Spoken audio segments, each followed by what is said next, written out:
Hello guys, good morning. Ito na ang aking fried rice at luto na. So ready na ang baon ni Richard. So yun lang. Hinanda ko kayo yung mga kailanganin kagabi kaya madali lang siyang lutuin. Ayan, luto ng kanyang baon at i-ready ko na. So pagising niya, hablot na lang sa kanyang bag at aalis na sa trabaho. So araw-araw pinagluto ko yan, so hindi masasabi ng mga kapamilya niya na ginagamit ko lang siya dahil kahit pagod ako galing sa trabaho, ipinagluto ko yan kahit pagod ako.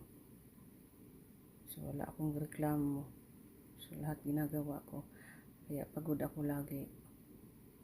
So yun lang, have a good morning.